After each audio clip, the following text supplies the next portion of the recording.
고대 그리스 아테네의 신전 기둥에 보면 이런 글귀가 적혀 있었다고 합니다. 너 자신을 알라. 우리는 보통 소크라테스가 했던 말이다라고 알고 있는데 사실은 신전 기둥에 적혀 있는 글귀이고 소크라테스가 그걸 보고 즐겨서 인용했다고 해요. 그래서 소크라테스가 한 말로 많이 알려져 있다고 합니다. 고대 중국에서도 비슷한 뜻의 말이 유행했었던 것 같아요. 지지 위 지지, 부지 위 부지 시지야.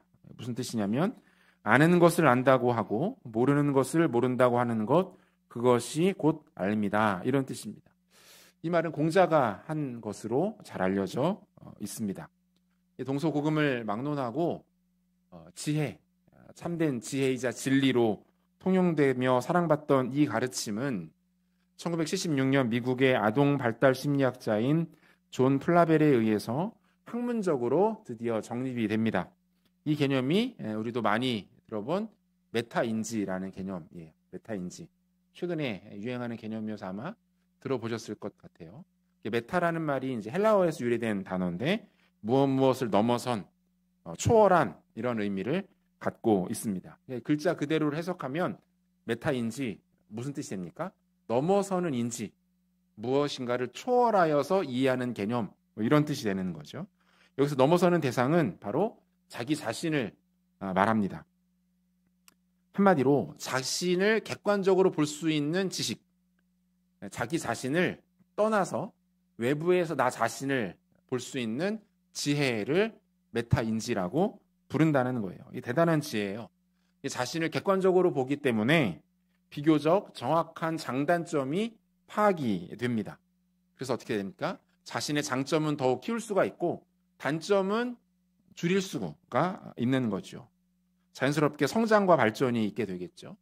최근 들어 이 메타인지의 개념이 사회학, 교육학, 행정학, 경영학 다양한 영역에서 널리 활용되고 있습니다. 특별히 오늘날 이 시대가 원하는 인재상으로 가장 1순위를 꼽는 것이 이 메타인지가 높은 것을 꼽는다, 선호한다라고 해요. 이 메타인지가 높은 사람에게 발견되는 중요한 3가지 특징이 있는데 첫 번째는 메타인지가 높은 사람들이 자기 조절 능력이 뛰어나대요. 자기 조절 능력.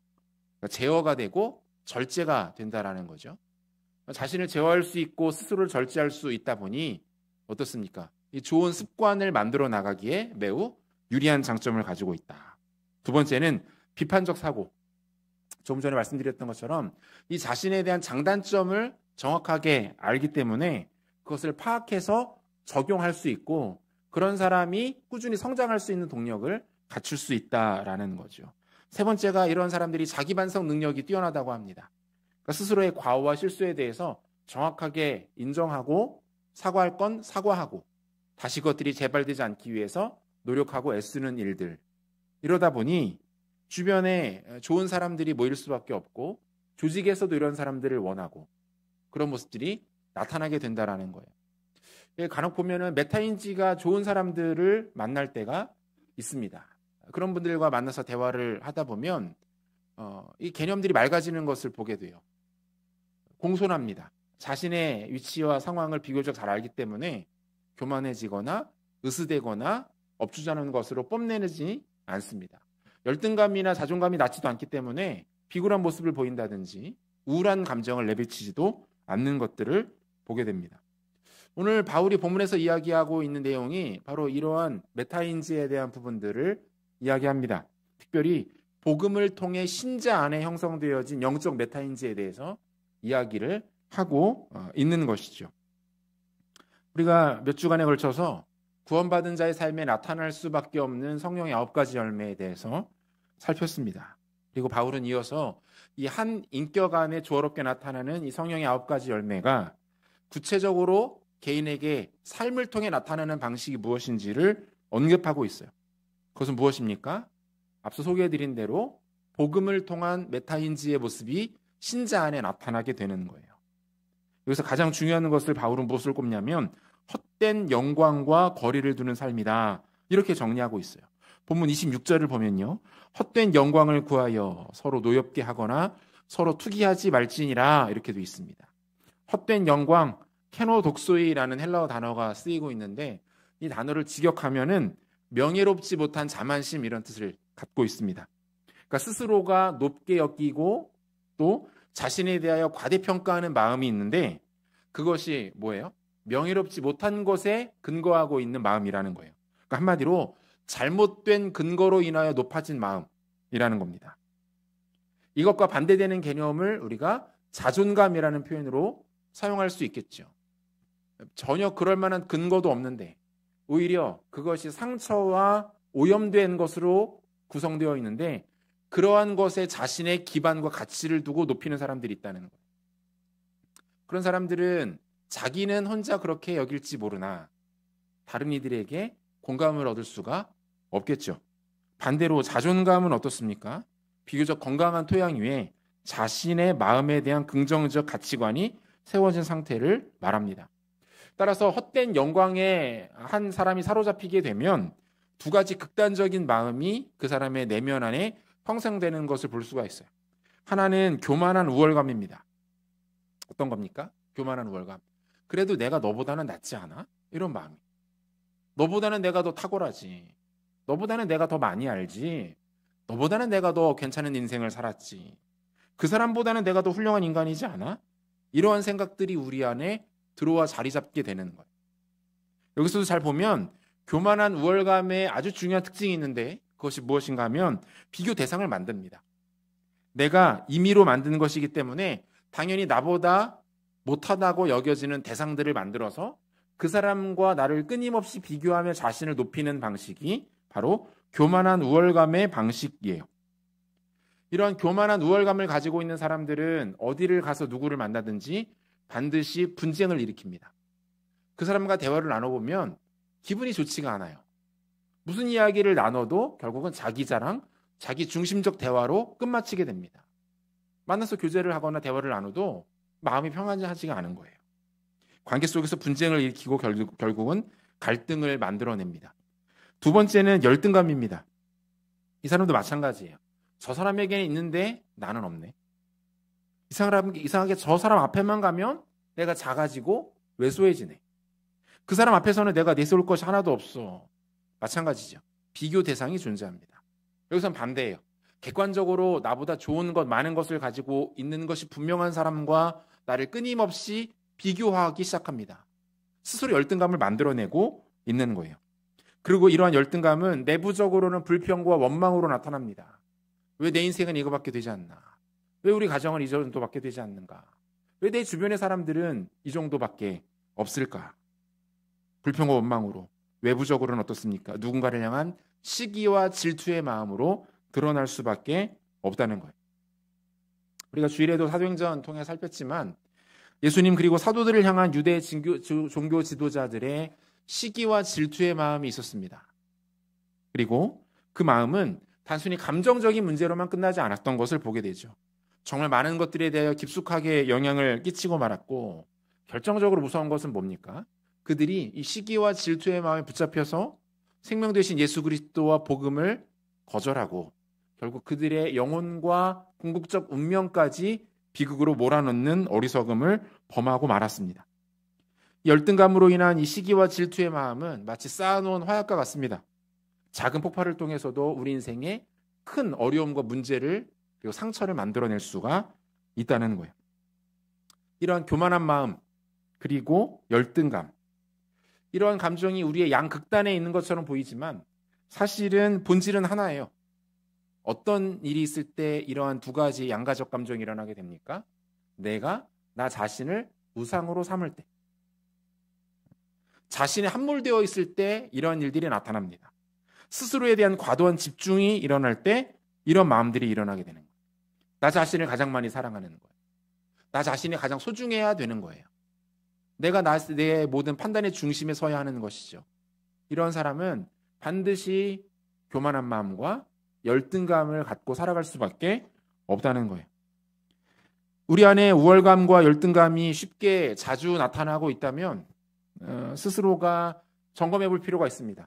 예수 그리스도의 십자가와 그 은혜가 내 가운데 여전히 역사하고 있는가를 진지하게 점검하고 돌아올 필요가 있습니다. 내가 진짜 구원을 받은 것이 분명한가?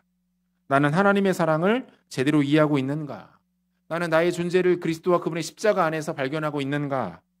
구원받은 하나님의 백성이라면 절대로 우월한 열등감과 감정의 노예가 되어서 살아갈 수가 없다는 겁니다. 이 죄인에게 나타난 구원은 한 인간을 이전과는 전혀 다른 존재로 새롭게 규정하는 일들이 나타나죠.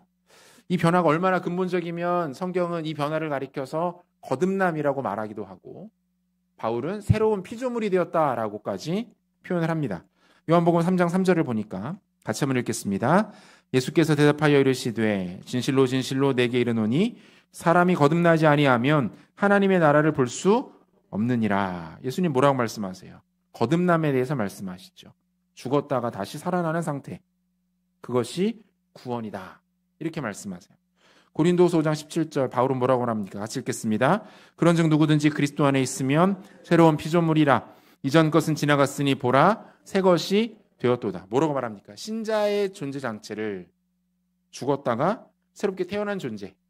이전에는 존재하지 않았으나 새롭게 변화된 피조물이라고 정의하고 있는 거예요. 그러니까 이전에 나는 어떻습니까? 주변 사람들 그리고 이 세상의 원리와 질서에 따라서 규정되었던 존재였어요. 주변 사람들이 그렇다라고 평가하면 그게 내가 되는 거예요. 이 세상의 원리 속에서 내 자신의 위치가 정해지게 되는 거예요. 서열화되고 도식화됩니다.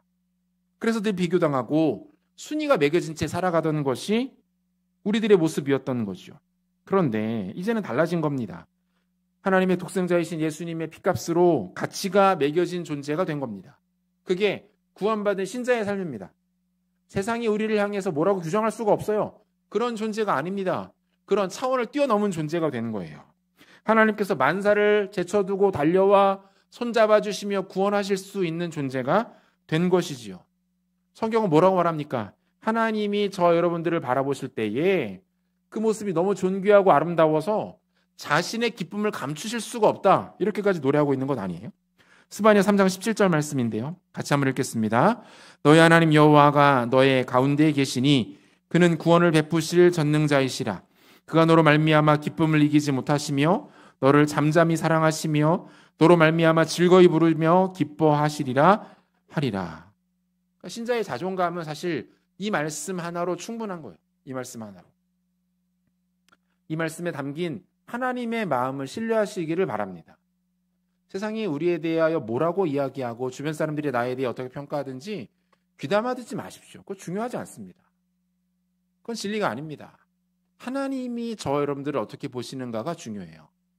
하나님의 시선으로 자신을 바라볼 수 있는 인생이 진정한 지혜로운 인생인 줄로 믿으시기를 바랍니다. 이게 영적인 메타인지예요.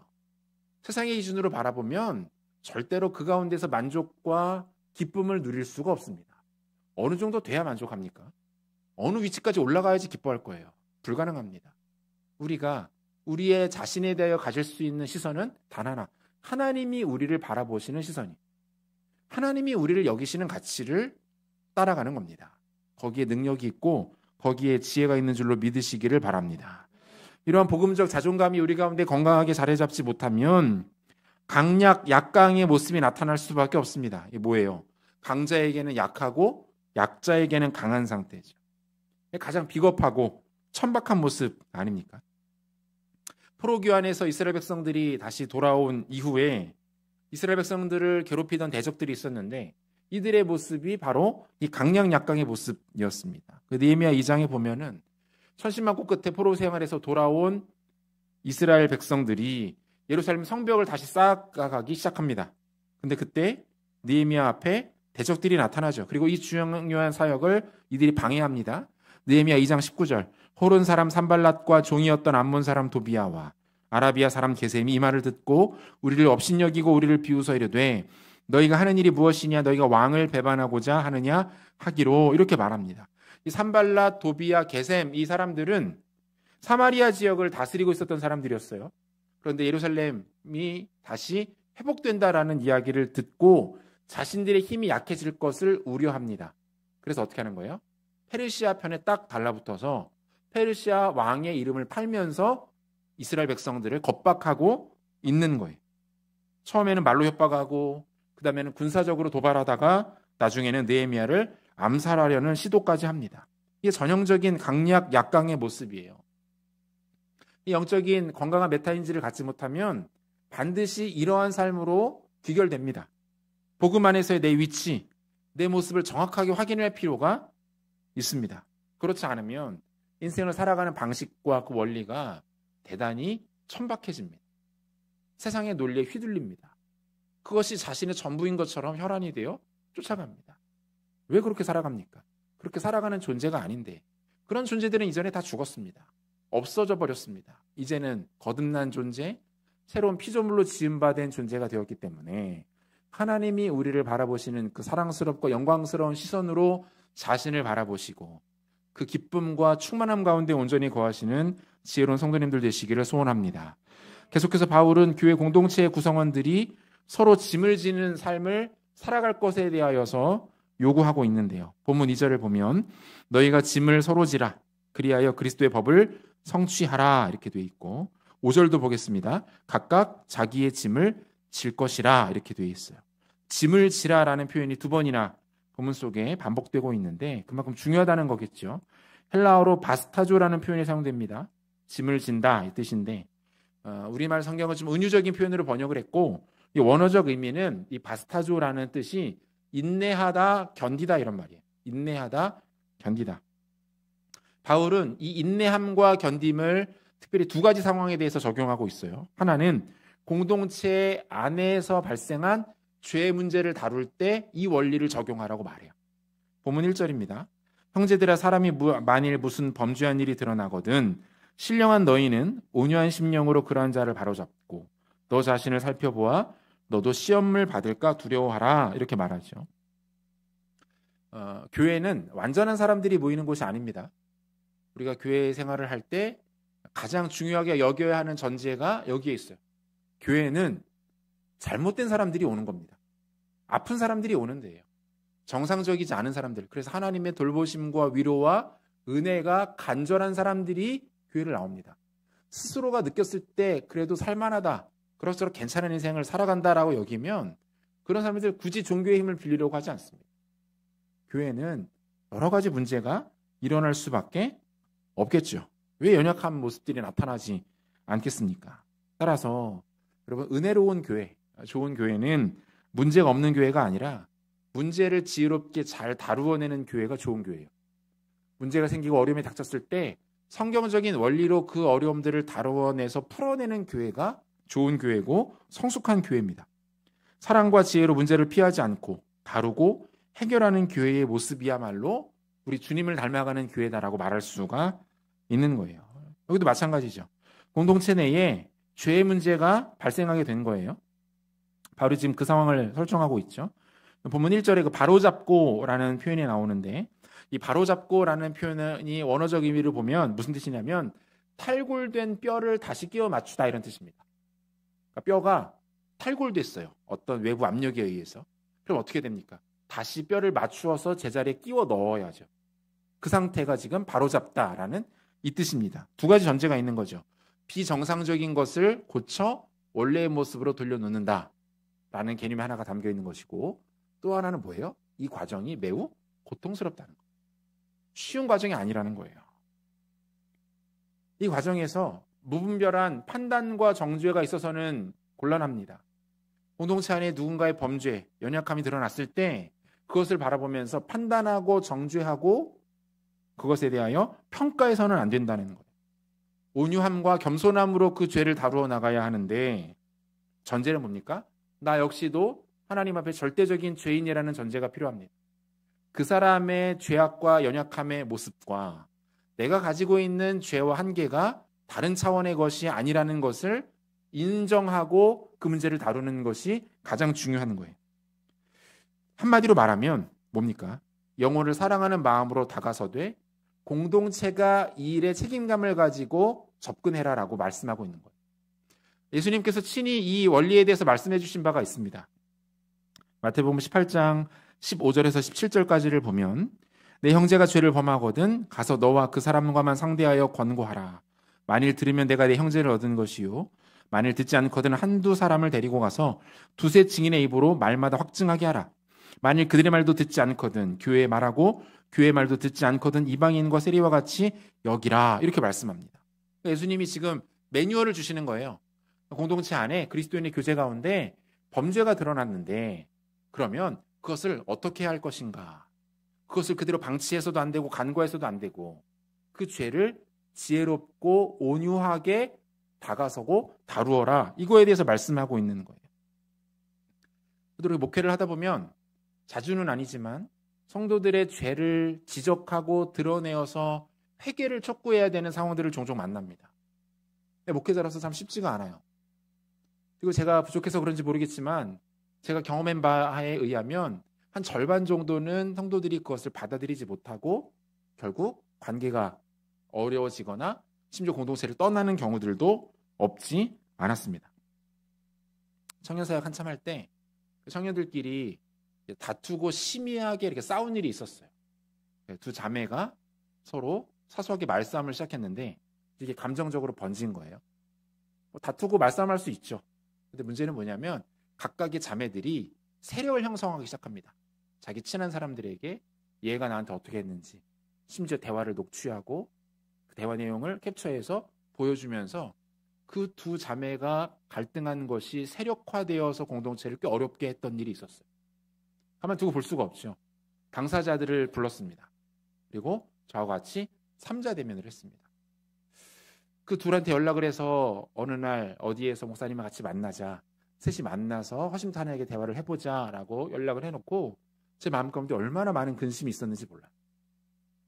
누구의 편을 들 수도 없고 하지만 둘의 잘못에 대하여 따끔하게 정확하게 지적하고 하나님 앞에 그리고 서로에게 그리고 공동체에게 회개를 시키는 일들을 제가 감당해야만 했습니다. 이것도 쉬운 일이 아니었는데 가장 저를 어렵게 만들었던 것은 제가 이 두 청년들을 야단치고 훈육함에 있어서 제 사적인 감정이 들어갈 것에 대한 염려가 컸어요. 공동체를 어렵게 만들었으니까 목회자 입장에서 마음이 어렵죠. 쉽게 말하면 이 녀석들이 꼴배기가 싫은 거예요. 이런 나쁜 것들, 괘씸한 녀석들, 아무것도 아닌 거 가지고 일을 그렇게 만들고 인간적인 마음이 제 안에 막 들어오는 거예요. 하나님 앞에 기도했습니다. 하나님, 제가 이 아이들을 미워하는 마음으로 접근하지 않도록 해주십시오. 개인적인 감정을 가지고 이 청년들을 비난하거나 원망하지 않도록 저의 감정을 다스려 주옵소서. 이 기도를 가장 많이 했던 것 같아요. 왜 그렇습니까? 감정이 작동하게 되면 본질이 흐려지죠. 그리고 죄를 지적하고 그것을 하나님 앞에 정직하게 다루어내는 것이 아니라 사적인 감정으로 인하여서 골이 더 깊어지는 경우들을 굉장히 많이 보기 때문에 그렇습니다.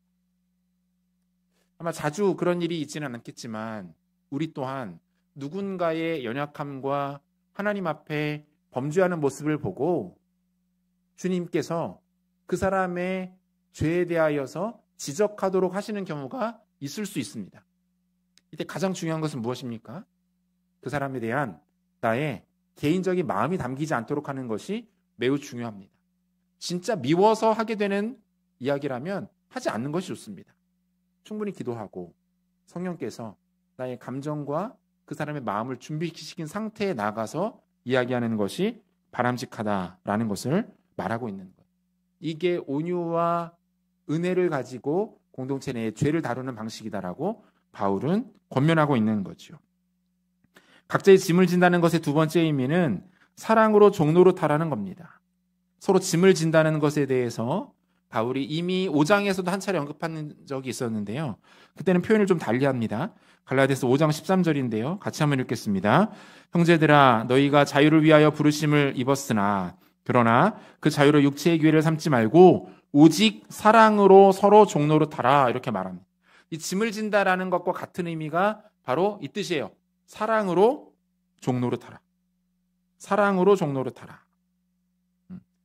앞서서 짐을 진다는 뜻의 원어적 의미가 인내하다, 견디다라고 말씀을 드렸습니다. 이 공동체를 윤택하게 하고 풍요롭게 하는 여러 가치들이 있겠지만 그 중에서 가장 중요한 것 중에 하나가 저는 이것이라고 생각합니다. 인내와 견딤이에요. 인내와 견딤. 공동체 안에서 연약한 자들이 있죠. 마음에 안 드는 사람들이 있어요. 이상하게 나를 긁는 사람들이 없지 않습니다. 세상에서는 그런 이야기 많이 합니다. 사람은 안 바뀐다. 사람 고쳐 쓰는 거 아니다. 정말 그렇습니까? 그렇지 않습니다. 그러므로 우리는 그러한 이들에 대하여서 인내와 견딤으로 반응할 필요가 있습니다. 그 근거는 뭡니까? 하나님이 그들을 바꾸어 가실 것이기 때문에 그래요. 가장 강력한 증거가 있죠. 명확한 증거. 그게 뭡니까? 나 자신이잖아요.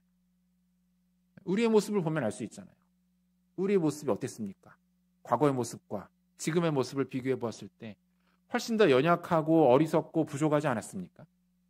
그런데 지금은 그것보다는 훨씬 더 그리스도를 닮은 모습으로 빚어져 가고 있는 과정이지 않습니까? 성장하고 있는 것 경험하고 있지 않습니까?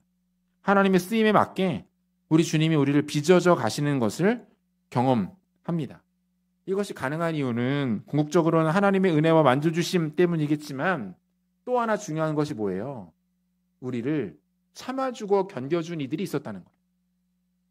우리의 신앙이 지금까지 이어지기까지, 우리의 신앙 연수가 여기까지 오기까지 누군가가 우리를 참아주고 우리를 견뎌주고 우리를 위해서 기도해주는 이들이 있었기 때문에 그래요. 믿음의 선배들이 우리에게 이 역할을 해주었기 때문에 그렇습니다. 그래서 우리도 성숙할 수 있었던 것이죠. 그러므로 그 기억과 경험을 가지고 우리 또한 누군가를 향하여 이 인내와 견딤으로 그 짐을 지는 과정이 공동체 가운데 반드시 필요하다는 거예요. 청년 시절에 선교단체에 있을 때 한 간사님, 사역자죠. 그 사역자분이 했던 고백을 제가 지금까지도 잊을 수가 없어요. 공동체 내에서 이 사역자분을 굉장히 힘들게 하고 못살게 굴던 청년들이 몇 명 있었나 봐요. 이 사역자가 그들이 너무 싫은 거예요. 인간적으로. 자기가 돌봐야 되는 양이고 섬겨야 되는 영혼이지만 너무 힘들게 하고 자기를 어렵게 만드니까 미운 거예요. 얘네들 때문에 내가 사역을 그만둬야 되나, 아니면 쟤네들을 쫓아내버려야 되나, 별의별 생각을 다 했답니다. 이 문제를 가지고 기도하고 있는데 하나님이 한 가지 환상을 이분에게 보여주셨다라고 간증을 해주었습니다. 한 가지 모습을 보여주셨는데 자기를 힘들게 하던 그 친구들의 모습이 보이더래요. 이렇게 봤더니 그들이 이 가슴에 못이 잔뜩 박혀있는 채로 피를 흘리면서 서 있는 모습이 보이더래요. 그 모습을 그대로 자신에게 이렇게 다가오더래요. 그 친구들이. 가만 봤더니 못이 밖으로 박혀 있는 거예요. 그 못의 삐죽한 부분이 밖으로 튀어나오는 모습으로 박혀 있는 채 피를 흘리고 있더라는 거예요. 깜짝 놀라서 보고 있는데 하나님이 자신에게 그런 마음을 주더라는 거예요. 가서 안아줘라. 끌어안으라. 주님, 이대로 안으면 그 못이 저를 그대로 다 찌를 텐데요. 가서 끌어안으라. 못합니다. 저 너무 아플 것 같습니다. 지금 계속 말씀을 주시더래요. 가서 그들을 끌어안으라. 갈등하다가 순종하는 마음으로 가서 그들을 끌어안으면서 그 환상이 사라지는 것을 경험했대. 그러고 나서 이분이 깨달은 거예요. 아, 주님께서 나에게 원하시는 것은 이거구나. 나를 향하여 못을 달고 오는 이들을 그리스도의 마음으로 끌어안고 함께 그 아픔을 견뎌내는 것. 그들 또한 가슴에 몫이 박힌 채 고통스러워하고 있는 것을 내가 가서 끌어안아주는 것, 주님이 나에게 이 일들을 요구하시는구나. 이 환상을 보고 그 친구들을 더욱더 적극적으로 품고 인내하며 사랑하기 시작했고, 그 과정에서 오래된 오해와 갈등이 해소되면서 좋은 관계를 회복하고 그 청년들이 믿음으로 귀하게 자라나는 것을 경험하게 되었다라고 나누어 주었습니다. 사랑하는 여러분, 우리의 모습이 그렇죠. 우리가 그냥 만들어진 것이 아니잖아요. 내가 지혜롭고 현명해서 여기까지 왔습니까? 스스로 성장하며 성숙한 것 아닙니다. 영혼의 목자인 목회자들이 우리를 위해 기도했고, 구역장들의 남모를 헌신이 있었고, 어렸을 때부터 우리를 섬기며 가르쳐 주었던 주일학교 교사, 선배들의 헌신이 있었다라는 것을 잊어서는 안 됩니다. 그리고 받았던 그 은혜를 공동체의 누군가를 향하여서 나눌 수 있어야 합니다. 특별히 공동체의 중직으로 세워주신 분들이라면 이 인내와 견딤의 원리를 더욱더 적극적으로 이해하시고 공동체 가운데 섬겨내시기를 바랍니다. 연약한 이들을 품어주고 그들을 견뎌내어주고 그들을 인내하며 그들을 가슴 가득 끌어안아주는 지혜로운 모습, 서로의 짐을 지는 모습을 통해서 공동체가 더욱더 하나님 앞에 아름답게 세워져가는 은혜가 있으시기를 소원합니다. 말씀 마무리하겠습니다. 하나님께서 우리를 당신의 것으로 택하여 부르셨기 때문에 주님이 절대로 우리를 포기하거나 놓지 않으실 거예요. 그대로 방치하지 않으십니다. 미국의 목회자이자 베스트셀러 작가인 맥스 루케이도 목사님이 이런 말을 했어요. 하나님은 당신을 있는 그대로 사랑하신다. 그러나 그대로 두시지 않는다. 하나님은 당신이 예수님처럼 되기 원하신다. 있는 그대로 우리를 사랑하시지만 우리가 있는 그대로 모습으로 남겨진 것이 아니라 예수님 닮아가기를 원하신다라고 말씀하고 있습니다. 하나님의 시각으로 여러분들을 보십시오. 영적 메타인지를 가지세요. 그것이 가장 우리가 가질 수 있는 큰 지혜이다. 그 지혜를 가지고 주변의 지체들을 견디며 연약한 이들, 특별히 죄로 인하여 넘어진 자들을 그리스도의 방식으로 사랑하며 품어줄 줄 아는 그런 하나님의 사람들, 그런 사람들을 통해서 깊어지고 성숙하는 믿음의 공동체 되시기를 우리 구주 예수 그리스도의 이름으로 축원합니다.